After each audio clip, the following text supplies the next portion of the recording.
Bonjour et bienvenue sur la deuxième émission de Station 70. La première a eu un succès fou, plus de 17 000 vues en moins de 3 jours, on est vraiment très fiers. Aujourd'hui on va vous parler du jouet ancien. D'où vient le jouet ? Le jouet, il a plus de 3000 ans avant Jésus-Christ et dans certaines sépultures, on retrouve des jouets d'enfants. Alors c'était fait de briques et de brocs, de bouts de bois, de pâte à modeler, avec des argiles, avec des céramiques.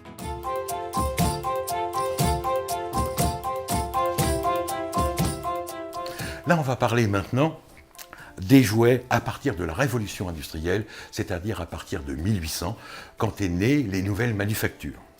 Bien entendu, à partir de 1800 jusqu'à maintenant, les guerres ont vraiment façonné le jouet.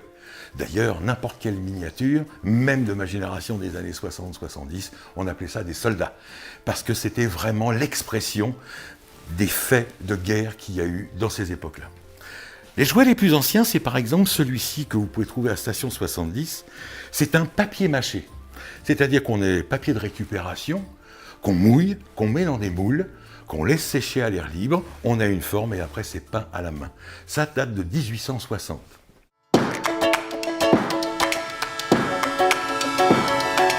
Quand on est collectionneur, il y a 40 ans, on n'a pas Internet, on n'a pas de bouquin, on n'a rien qui nous sert de référence. Qu'est-ce qui nous servait de référence sur l'achat des jouets ? Tout simplement, le jouet lui-même, c'est lui qui nous indiquait tout. Avant la création de la SNCF en 1948, c'était des compagnies privées. Et donc, on ne savait que c'était avant 1948 les jets. Alors, forcément, aujourd'hui, avec Internet, on sait tout sur tout et les années. N'oublions pas aussi que ce genre de jouet, ça durait plus de 20 ans sur certains catalogues. Alors celui-ci est tout à fait particulier, parce qu'on a le avant la guerre, on a celui-ci qui n'a aucune décoration, tout simplement parce que la personne qui s'occupait de la décoration était en travail obligatoire en Allemagne. Et après, quand il est revenu, eh bien, tant mieux pour lui, là, on a ce wagon-là, SNCF. C'est ce qui nous permettait, nous, de choisir un ancien ou un moins ancien jouet. N'oubliez pas, on n'avait strictement aucune référence, aucun bouquin dans le domaine.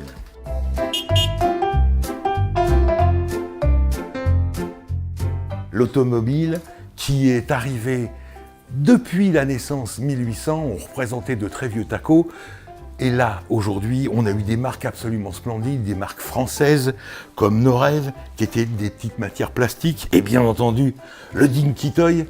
Le Dinky Toy, c'était un jouet anglais à la base, sous licence française, c'était fabriqué à Bobigny. Petite voiture en fer blanc moulé.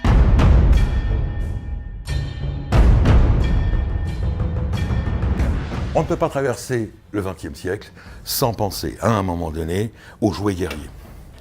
Ça, c'est une représentation du char Renault de 14-18, mais il était aussi au début de 1945.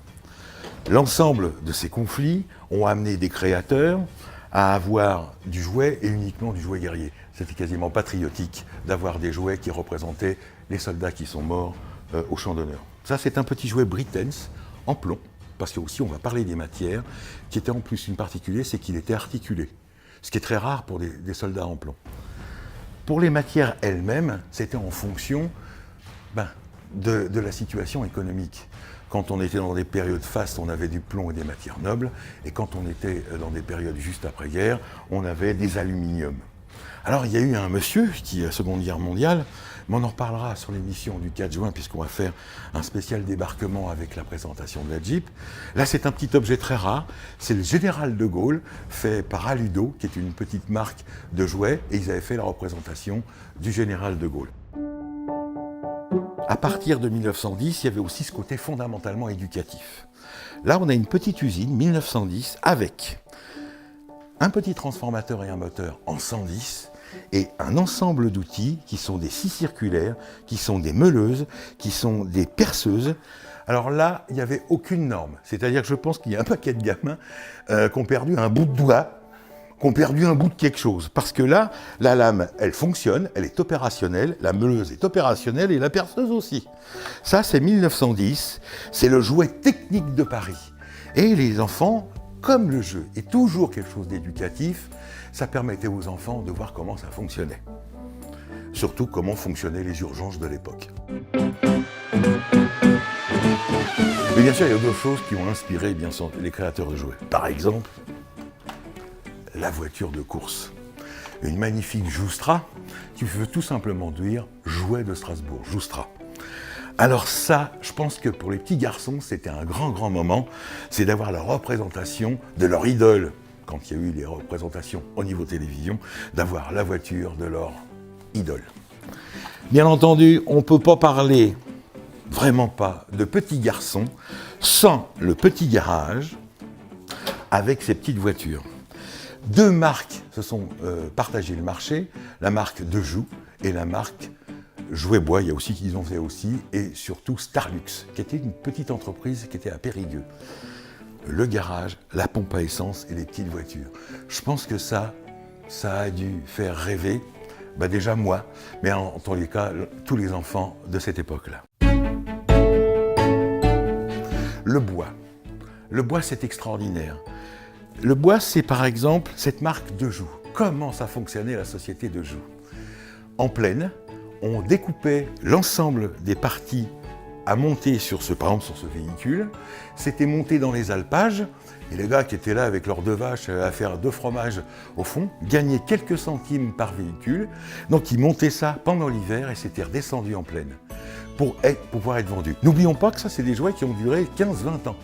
Ce petit locomotive, c'est une bébé. Alors ce jouet, il est absolument magnifique. Le gamin, ça, c'était ici, poussé avec ses pieds et tourner le pantographe, et donc on a des roues directionnelles. Alors ça fait 3 ou 4 kilos, parce que c'est très lourd, c'est en bois. Je pense que quand le petit avait fait le tour de la cour, il avait des mollets comme ça et il avait bousillé ses chaussures.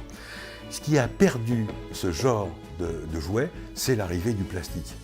Le plastique, c'est fantastique, ça c'est dans la chanson, mais ceci dit, bien sûr, ça a été abordable pour tout le monde, mais on perdait une vraie et authentique qualité de jouet.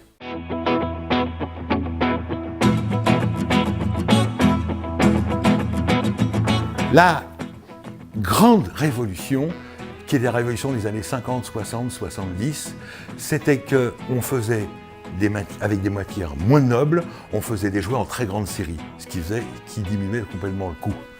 Ce genre de train, dans sa boîte complète, ça équivalait grosso modo à 1 mois de salaire d'un ouvrier. Moralité, il y avait les gens qui étaient aisés, qui pouvaient se payer des jouets à leurs enfants. L'arrivée de ces matières un peu moins nobles, le plastique et autres, ont fait que dès les années 60-70, le jouet s'est totalement démocratisé. On a aussi quelque chose qui est vraiment exceptionnel, c'est ce genre de jouet. Années 60, Made in China. À l'époque, on n'a toujours aucune norme de protection des enfants pour les jouets. C'est-à-dire que c'est mal foutu, c'est moche, c'est mal foutu, c'est mal épuré, et là aussi les gamins, en plaçant leurs doigts à l'intérieur, se sont coupés les doigts, c'est parti à la poubelle.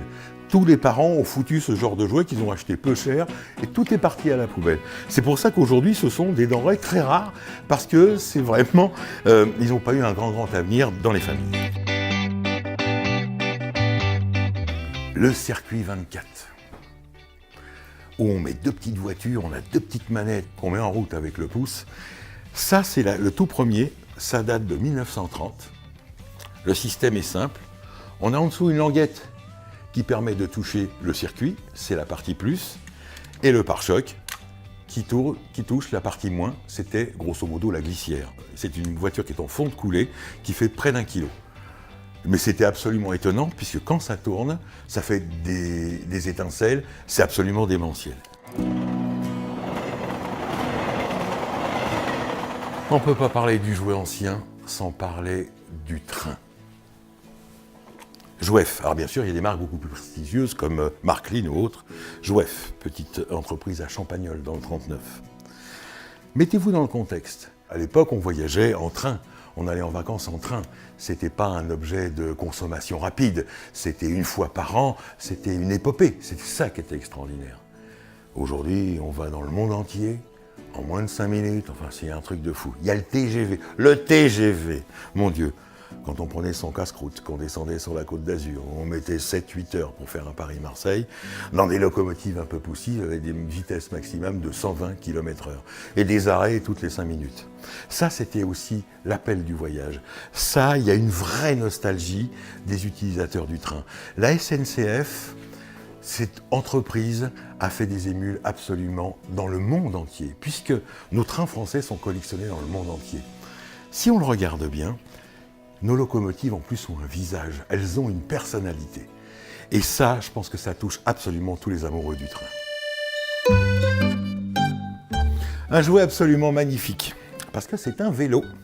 On a le pédalier ici. Alors ça valait 4 ou 5 fois plus cher qu'un vélo, c'était 4 ou 5 fois plus lourd qu'un vélo, et on se cassait la figure 4 ou 5 fois plus, tout simplement parce que c'était lourd, et un enfant qui apprend à faire du vélo, il a besoin de grandes roues. Donc au niveau de l'équilibre, c'est comme le Vespa, le vrai Vespa. Bon, voilà, c'est une tenue de route un peu particulière. Donc c'est rare de les trouver, celui-ci a été restauré, c'est rare de les trouver en bon état, sinon toutes les chutes se voient toujours aux extrémités de l'outil. Est-ce qu'on retrouve notre enfance quand on est collectionneur de jouets? Alors moi, ma philosophie, et la philosophie de ce que vous allez trouver à Station 70, c'est l'état de jeu. C'est-à-dire, je suis un passeur, donc là, l'enfant a joué avec, c'est parti sur une brocante, je l'ai récupéré et je le passe. D'autres collectionneurs souhaitent cette petite voiture en état neuf dans sa boîte. J'ai bien peur que dans certains cas, puisqu'il y a une cote qui est donnée, ça fasse partie plutôt de la spéculation que justement de l'amour de la voiture.